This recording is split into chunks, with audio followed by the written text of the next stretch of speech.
Welcome to Master the Game. I am Juice, and today Cody from Taking20 did a video about quitting Pathfinder 2nd Edition, and I'm going to react to that video right now. So let's get started.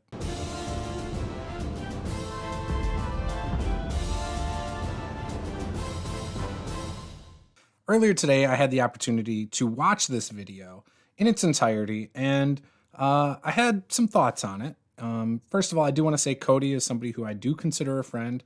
I've always appreciated talking to him, and he's a YouTuber that I think has some polarizing opinions, and he's not everybody's cup of tea, but he is one of the more popular channels, and so when he talks, people listen. And I have had people already comment on some of my Pathfinder videos asking me to do a video about this, as well as I saw the large chain in one of the Pathfinder groups with people reading into it and things like that. So with that, I am going to watch this. I'm going to pause it throughout. I'm going to comment on different things. And, we're just going to see where this goes. So I'm not going to edit any of this out. You're going to get my raw thoughts. And hopefully you guys enjoy it. So I do want to say I'm not trying to change anyone's opinion about any systems. If you don't like something, don't play it. Don't force it. None of that stuff. I do hope people out there keep an open mind about game systems. And, other than that, it is what it is. So with that, I'm going to watch it. Again, I'm going to voice my own opinions. I'm going to give my thoughts on what I think is going on, things like that. I may or may not be correct about what's going on in his game because, heck, I'm not in his game. I haven't watched it. I don't know what's going on. So with that, let's get into it. That's a great screenshot, Cody. That should have been your thumbnail right there. I'm just playing. I think I was wrong. It happens. And as I've gotten a little older and hopefully a little wiser, I realized that cutting your losses is always the better option than to dig in and continue to lie to yourself. But I think I'm ready to admit it now publicly. I don't think I like Pathfinder 2nd Edition.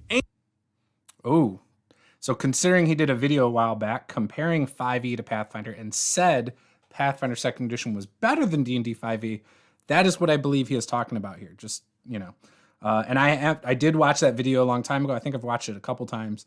Maybe you've seen it or maybe you haven't. But he does offer some of his opinions at the time about it. So I'm sure he gets into it a little bit here, but we'll see. And more importantly, I think I finally understand what it is that I don't like. I have to say something here that I think is important. I am biased. I have been biased. I've always been a little biased towards Paizo because frankly, they've always treated me very, very well. And I agree with this. He's biased. He admits he's biased right up front. That's good. And he's biased because of how they've been treating him. Now, as somebody who has a relationship with a couple people at Paizo, I can say they are amazing. I've only had a few things given to me, like 3 physical products I did an unboxing for this past week, had a few PDFs in the last couple months that were given to me. And I'm extremely grateful for that. Paizo has been phenomenal when it comes to these things. They're very willing to work with some content creators and things like that. And they share your stuff. They haven't shared much of mine, but I've seen them share other people's stuff. They do little spotlights on people who do cool stuff. So again, I completely agree with him. And considering a few years ago, the previous person who used to be kind of in charge of that, I've heard that person who used to be in charge of that was not as nice to work with and was kind of difficult from some other YouTubers in the past. But currently the contact over there is phenomenal. They do a great job of that.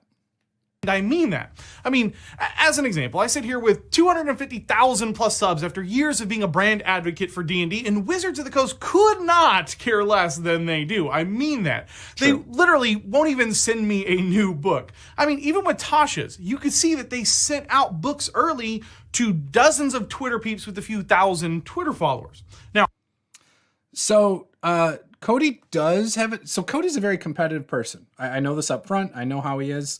And I went to Gen Con 50 with him. We stayed in the same hotel room. Like, I got to see just how competitive he is. He's very into his metrics. He's very into, evaluating the value he brings to his sponsors. So I completely understand what he's getting at.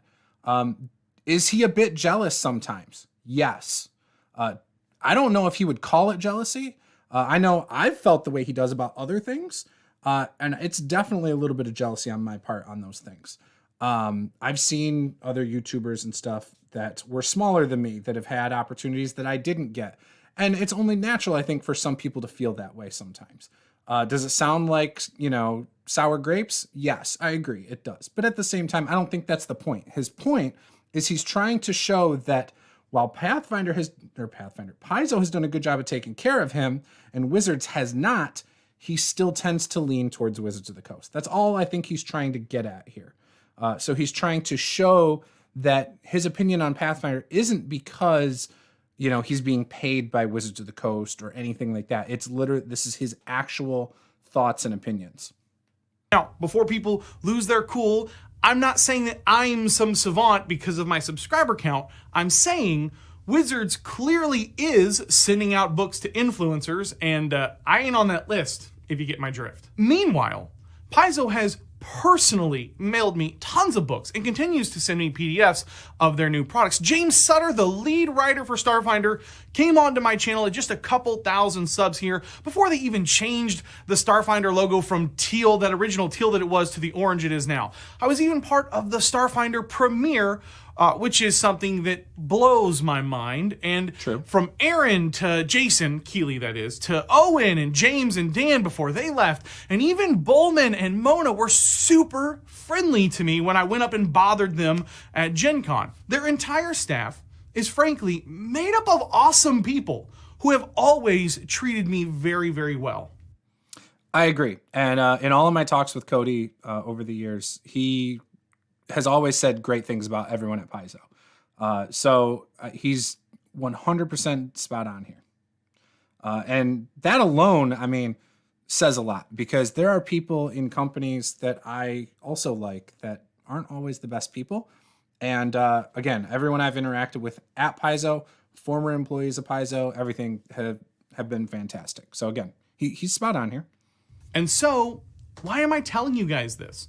Because I think context matters. I like Paizo. I loved Pathfinder First Edition. I really enjoyed the little bit of Starfinder that I actually got to play. I want Paizo to do well. I am, without a doubt, a little biased. But, and this is a big but, I'm done. At least for the moment. So this part, even though I watched it earlier, again, I watched it in its entirety about 20 minutes after this video went up. I don't understand it, to be honest. And again, I'll get into the specifics as he lists things off, but I don't understand the completely jumping off of the boat for Pathfinder 2nd Edition yet. I don't get it, but we'll see. With Pathfinder, I really thought I was going to do a bunch of coverage on the channel for Pathfinder 2nd Edition. I thought, oh great, I can do class videos and builds and this and that and this, and I just didn't. And I didn't fully understand why I was so disinterested in making those videos. And even the videos I did make about Pathfinder, like my kind of popular comparison of Dungeons & Dragons 5th Edition and Pathfinder 2e, even in that, I was still fairly critical of the system. I've been running a Patreon campaign through Age of Ashes for Pathfinder 2e for an entire year now, or coming up on a year here. So he says that he was inspired to do videos before he got the books, basically, or around the time he got the books, and then just didn't have the interest.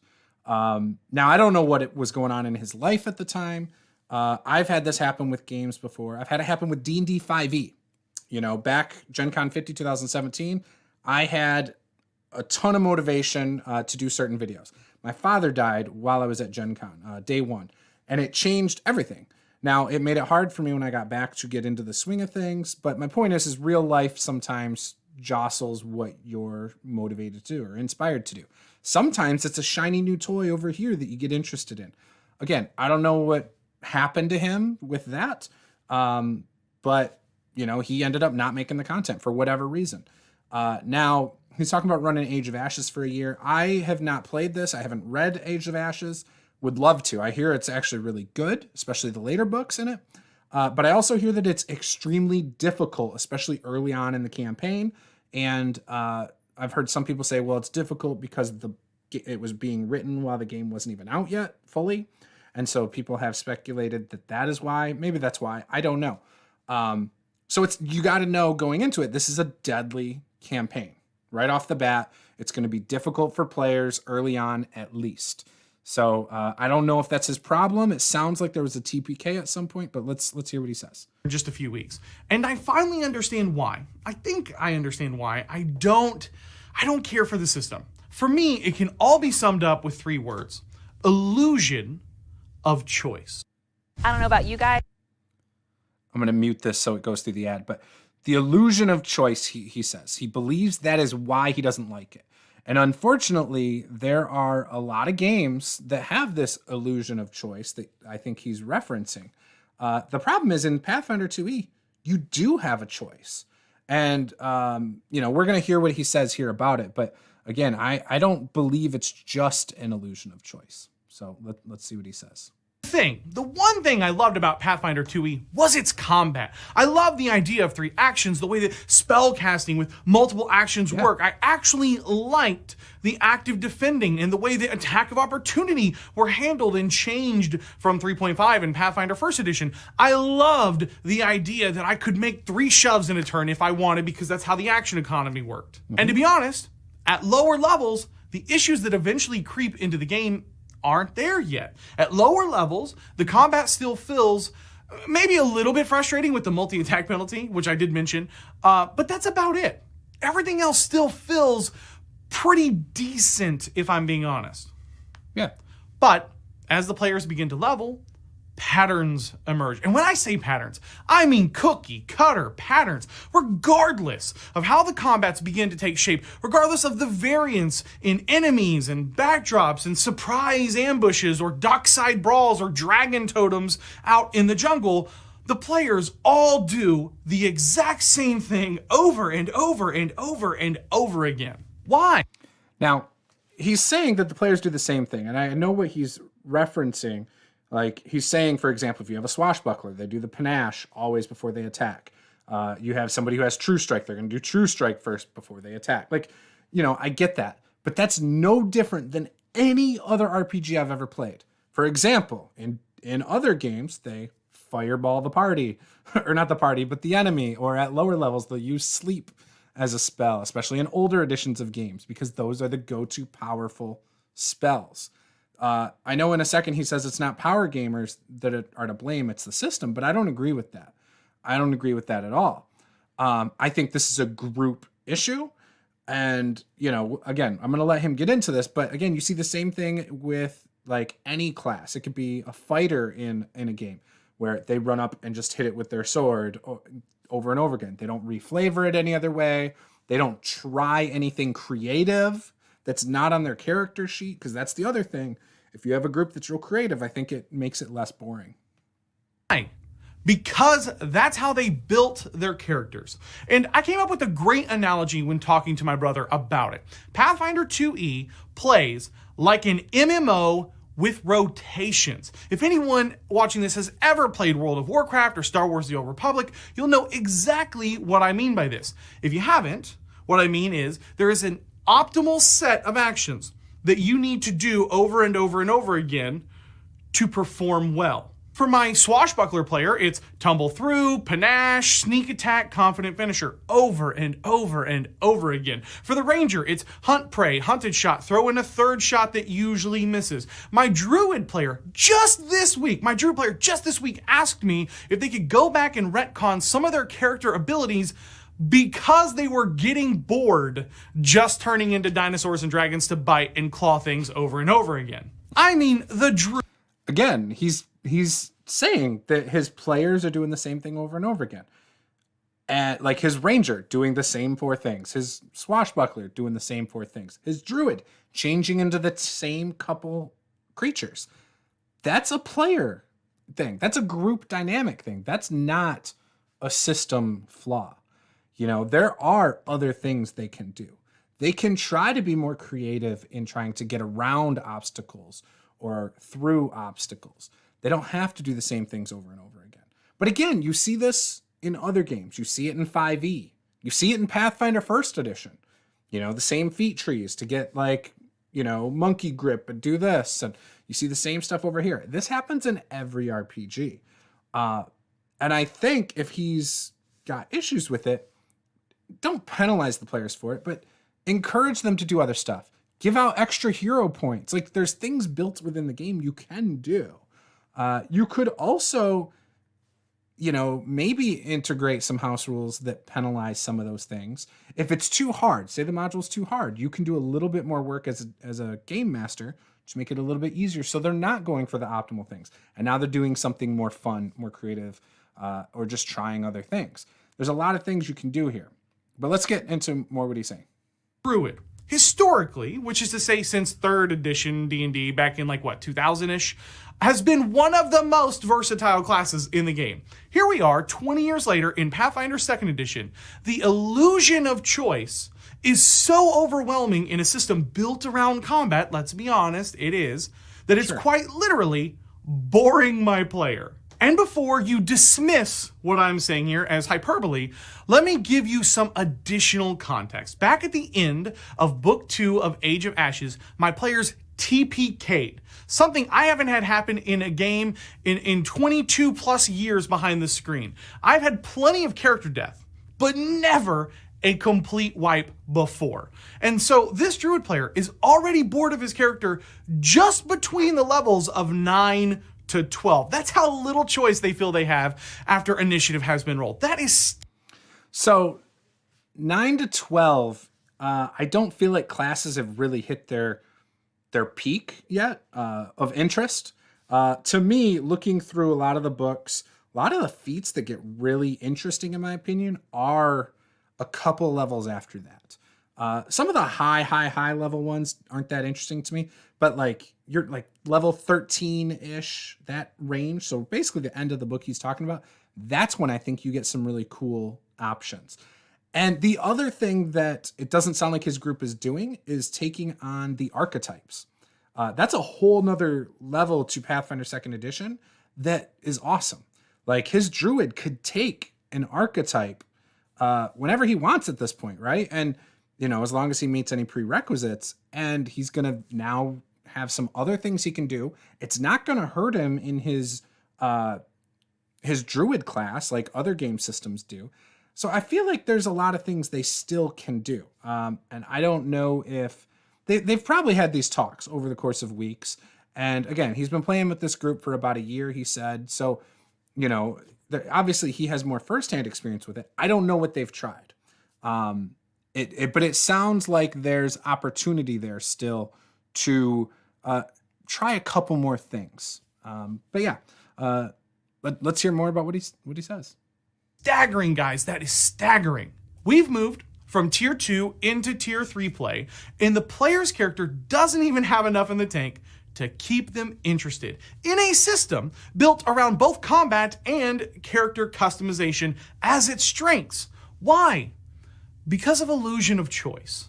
Let me give you another example of an issue that I feel lends to this constant So he keeps saying the illusion of choice is why. But that's not what I'm hearing here. I'm hearing here that he's playing with people who feel like bored of their choice. They don't like their choices is what I'm hearing. Or they've used all the choices they've made, they've abused them to death, right? It's like being a cleric in 5e and using spirit guardians every combat, and then all of a sudden being like, yeah, I don't want to use that anymore. Luckily, you can just swap it out for something else. But the point is you've used the same thing over and over again. You get bored of it, right? Or you've built a Tempest cleric and you zap them every time someone hits you once per day. Again, you've used it over and over again. You're just tired of it. That's what it sounds like. But I don't feel like that's an illusion of choice. I just feel like you've made a choice and you're stuck with it. That's what it sounded like his druid player was wanting to do. I don't understand where he's going with the illusion of choice, to be honest. Repetition. Let's talk about spells, casting magic, and the action economy. Here's probably the biggest lapse in judgment I've had when initially evaluating Pathfinder 2e. Originally, I loved the concept and mechanics presented. And honestly, even with the critique I'm about to give, I still think it's so close to being spectacular. I agree with But that. ultimately, it only compounds our previous issues of illusion of choice and is a significant factor in giving the players a feeling of being forced into a set of actions each turn. If you don't know, the system is simple on the surface. Every spell has a set number of actions that either can or in many cases must be used to cast them. Typically, this is 2 actions. So a level 5 banishment spell takes, you guessed it, 2 actions to cast. Additionally, some spells can be cast with more or less actions, and that will affect how powerful the spell is when it's cast. The best example of this is Magic Missile. If you spend 1 action, you get 1 dart, 2 actions gives you 2 darts, and 3 gives you 3. Go figure. It's beautifully elegant on the surface. But I agree. I like the spells in theory, how they work. I do think that the way, I think they could have done better. I love how it works. I just don't think enough spells have enough variety of 1, 2, or 3 slots, or actions, I mean. And I wish they did more with that. I've said it in my reviews. I've said it in, other videos I've done about Pathfinder. But I do think it's better still than a lot of other games for what I like.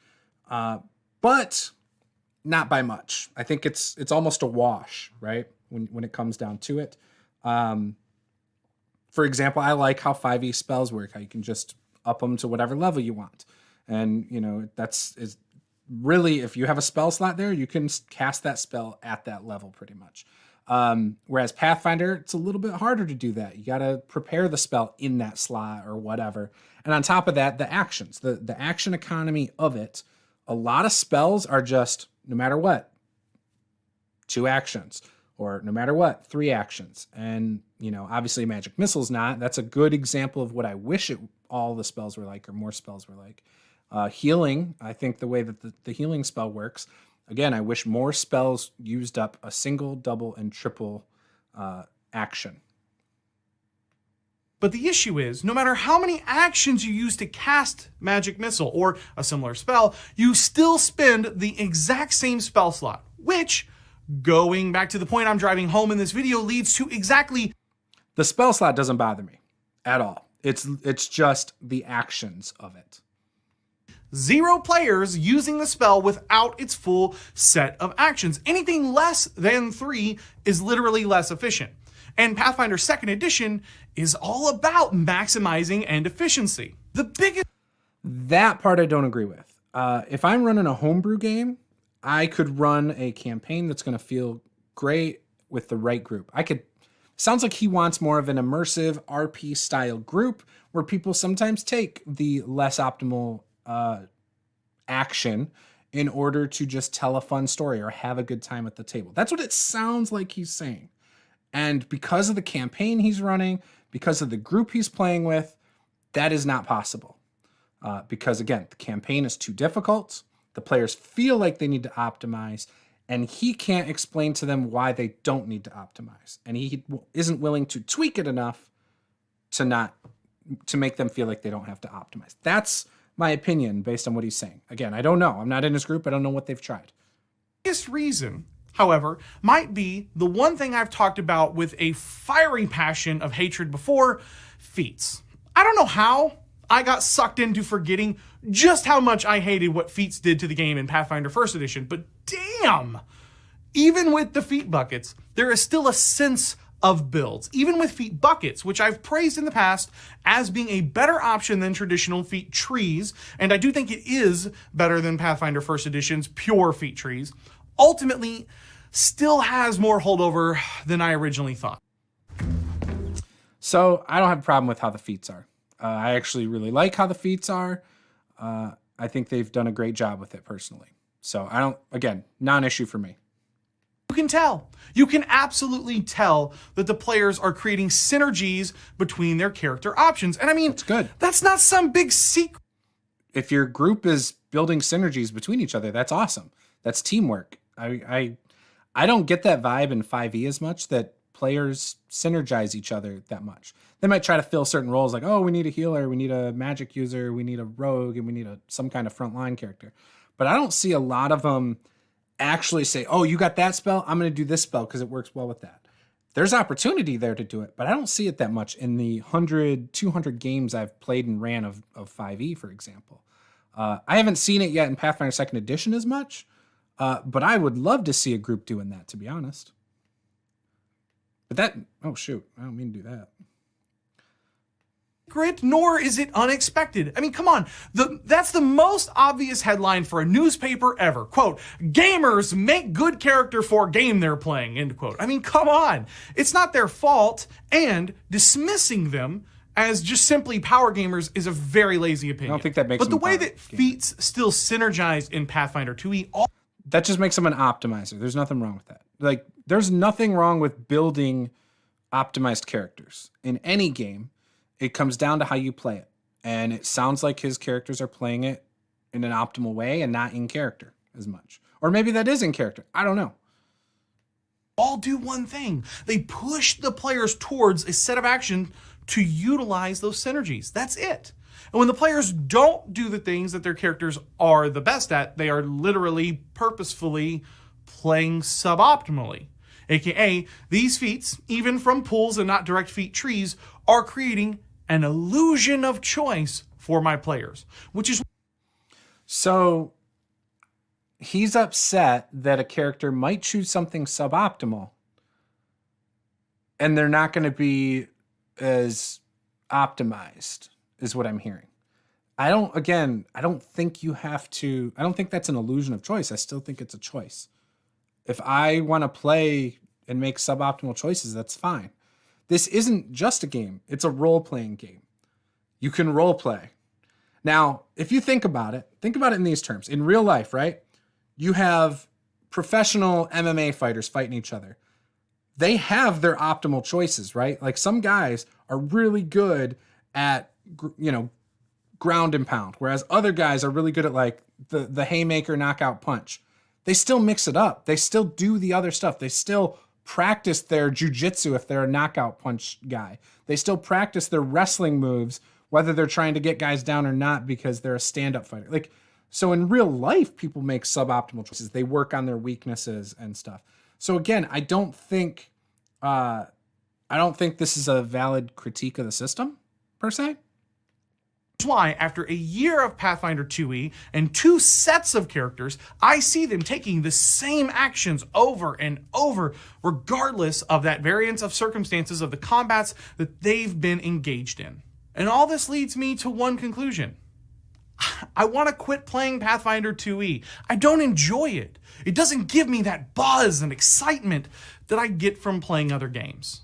Now, I want to say something. I am curious about what games he gets a buzz and excitement about, because here in a second he says 5e is basically the same as 2e for him, Pathfinder 2e. So I am curious about which games give him that buzz and excitement he's looking for. And the illusion of choice, again, I can't fault him for not liking it, not enjoying it. That's him, I get that. As for the illusion of choice, it doesn't sound like it has anything to do with that. It's just sounds like the game's boring for him because players do the same thing because they're going with the optimal choices. That's what I'm hearing here.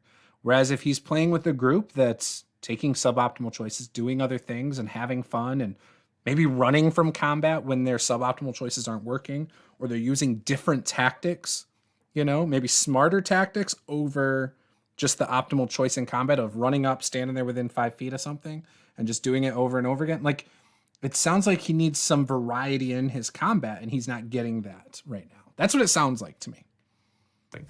This was not the video I wanted to write this week. This was not the video that I sat down to write. I wanted to bang out a script for a new Kill Your Party with. I pulled out Tasha's to maybe do some more coverage over there. I had a long conversation with Dungeon Dudes about doing a collaboration over our disagreement on Healing Word just this past week. And I even pitched an idea to Monty and Kelly about putting some money on the line and turning the collaboration into a bit of a competition for charity. But this is the video that came out.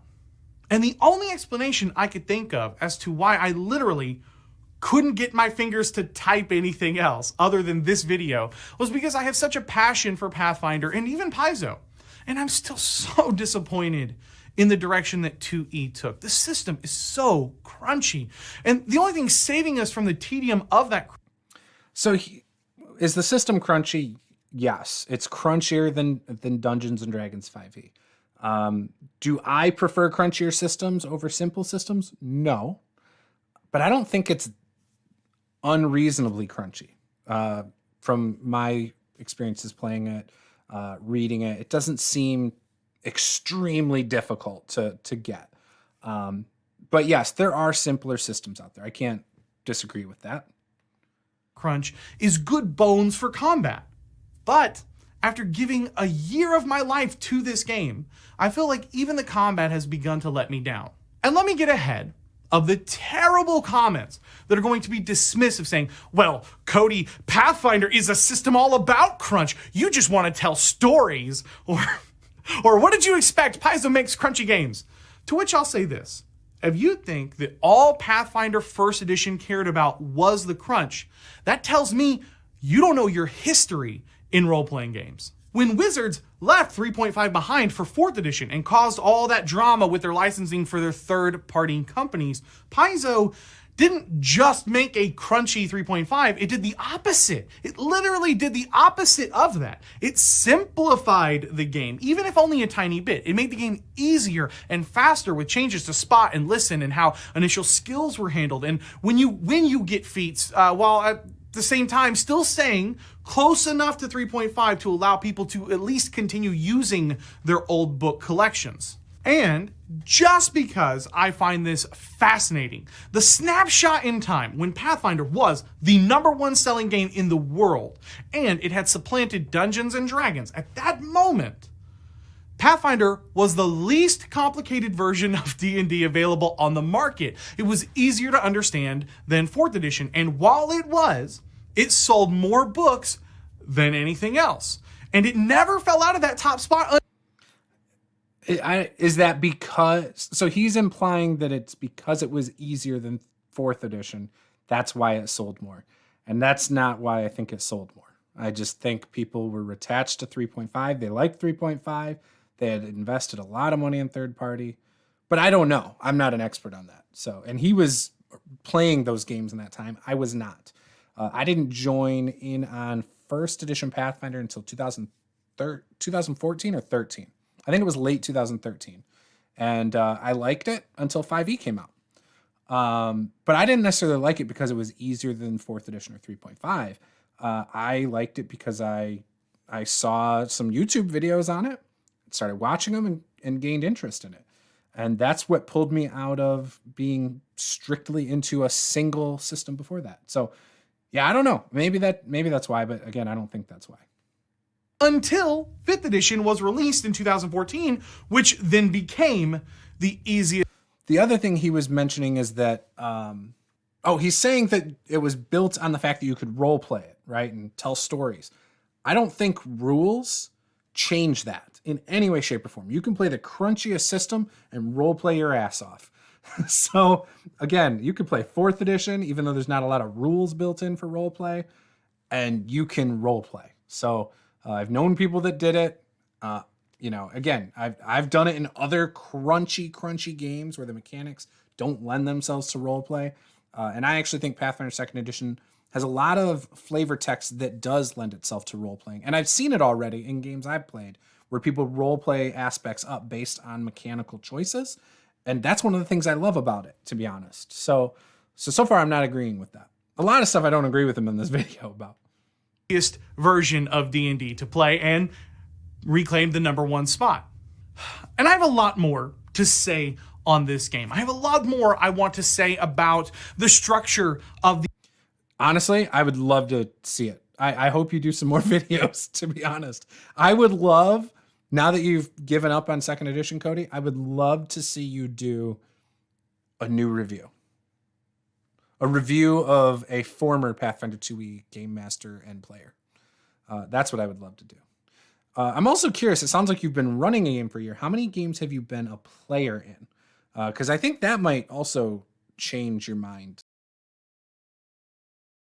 but I don't know. It also sounds like only one group. I don't know how many different groups you've run for. I'd love to hear that as well. The adventure pass and the way that that format clearly affects how Paizo presents their game. I want to talk about how the core combat system with their traits feeds into illusion of choice because their effects are way too small. I want to talk about how the trait system makes the game basically unplayable if Pathfinder 2. I don't understand that either. Actually, it's funny because you even said, I think in your old video, that the traits made it better. So far, I don't mind the traits. I feel like it actually helps. The problem is the terminology sometimes is different than what I'd expect, especially with a knowledge of other games. I hate learning new terminology from one system to another, to be honest. And so I think some of that might be kind of a pain in the butt, but I don't think it makes the game unplayable. I would love to hear you elaborate on that. 2 isn't the only game you play every week without like condition cards. I want to talk about the pros and cons of attacks of opportunity now that I've had an entire year under my belt with it, but I'm not going to. You should. At least not in this video. At this point in my script, I was already on page 4, so I'll leave those topics for another day. What I will say is this. Pathfinder 2nd Edition is still absolutely a game that I could and would recommend to certain groups as their go-to game system. It has a lot to offer. The Paizo's team is still very passionate about not only their game, but this style of role-playing games, and it shows. Their bestiaries and monster design are excellent. I genuinely still enjoy their Lost Legends line as well. I've got a few of those books sitting on my shelf. Their setting is really starting to grow. I think Galarian's always been really good. I really like the newer books. I haven't read the Legends book yet. In fact, I don't have that one physically yet. I plan on getting it. But the core Lost Omens line, the player's guide, all of that, I actually think is really well done. They're smaller books. They're not thick. If your group gets together for one-shots on occasion and just wants to dungeon crawl through a labyrinth of a dungeon, seriously play this game. There is nothing better on the market, in my opinion. I don't know how you can say that this game does it better than any other game when it comes to dungeon crawls and combat. I know you're saying that if you don't mind it being repetitive because they're going to continue to do the same stuff, but that again is the choice of each player. That's not the system. They have options. They can do other things. They have more options that they can do in those 3 actions. I got nothing. I think it's the group. I mean, I think I've made that pretty clear. You know, your rogue doesn't have to do the tumble through panache and sneak attack. They don't have to do that. They can do other more creative things. There's so many different things they can do. You can use skills in other ways. You can, again, here's the other thing. They don't have to just be a single class. They can do one of the archetypes to be able to mix it up too, especially as they get higher in level. It almost sounds like maybe in 5e, because you get new abilities that just are way better than your lower level abilities, that's enough to feel like it's fresh enough, right? Maybe that's it, because now you're not doing the low level spells as your spellcasters now. Now you're doing your higher level spells that are completely different and things like that. Unless you're a warlock, you're still eldritch blasting everything every round. I don't know. I think it's a group thing. Apparently I had the audio off on his because, of my issue. So I am going to go back a little bit and play from his audio. If your group gets together for one-shots on occasion and just wants to dungeon crawl through a labyrinth of a dungeon, seriously play this game. There is nothing better on the market, in my opinion. If you don't care that your character does the same thing over and over in combat because you're just getting together with friends over a few beers to play and you really want to feel like you're just kicking a monster's ass, well, then guess what? Play this game. If you enjoy a style of gameplay where your game master never talks in first person because you guys all find that super cheesy, play this game. This example he's about to give, it's in 5e as well. There's multiple abilities that do this. I mean it on that last one, by the way. If you want to look down and say to your game master, I want to use a diplomacy check to make an impression, so I want to engage with the NPC in dialogue for at least 1 minute, and I want to make this check against his will DC to improve his attitude towards us by 1 step on a success or 2 steps on a critical, as listed on page 246 in the core rulebook, then you should play Pathfinder 2e. So there's multiple abilities in 5e that do this. There's a bard ability that does it where they have to talk to someone for at least a minute, I think. There's the feat that's like a leadership one. You have to talk to your party for at least 10 minutes. Again, this exact same thing as in that other game. You don't, in my opinion, you do not play it this way. You do not just abide by the mechanics. So for this to work in my game, I need a player to tell me their intent up front. Like, hey, I want to use this ability. This is how it works. Boom, quick. Like, I need to talk to him for at least a minute. I make a roll, and then this. Boom. It's diplomacy check. Okay, great.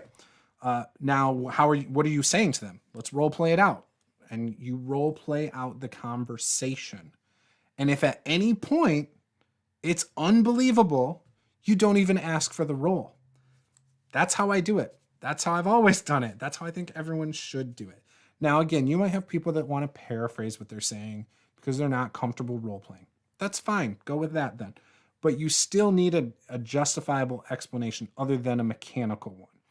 That's what I expect from a social RP standpoint with abilities like this. It makes the game more fun. So that's my opinion. I'm not saying Pathfinder 2e isn't for everyone. Just that for the time being, at least, it's not for me. I'm not even saying I think Dungeons & Dragons 5th edition has more interesting combat. In fact, it's equal. If I had to, I would probably call it a draw.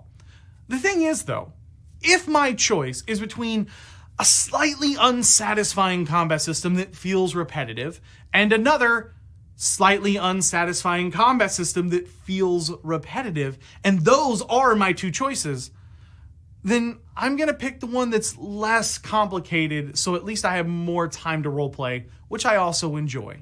You know, I was really nervous to do this video this week, and I just want to say thank you to all the people. So that basically covers this video for him. He goes in and thanks his patrons and thanks everyone on Twitter for giving him the courage to do this, and talks about how it can go poorly if you do videos like this when a company supports you. All valid. So a couple things that I take away from this. His combats are really boring. His party is doing the same thing over and over again. I would love to know more about his experience. Is it one group he's been running it for a year? Is it multiple groups? Has he played with any groups who try to roleplay more? Does this group try to roleplay? That's the other thing. Do they try to roleplay out their combats and stuff? Has he told them that combat is boring for him? Obviously they've told him that they're bored with their abilities. So maybe more dialogue needed to be there and something could have been tweaked. But again, now you are talking about adjusting things within the system to make it work for your group. This might not be the right game for his group. That's fine. Everybody's entitled to like what they want. I've had fantastic gaming experiences in a lot of systems. I come from a Palladium Books background, and a lot of people, if you ever look up the game, a lot of people trash the system and say that it's impossible to roleplay. The mechanics get in the way. And I understand why they say that. But at the same time, it's not the system there either. Does the system make it harder? Yes, in that regard, on that front. But I've played with some amazing groups who have role-played the hell out of it, and we've had a blast. As recently as just a couple years ago. And again, I'm going to be running that game for my patrons here in a couple of weeks. In fact, on the December 27th, I'm running that for some patrons.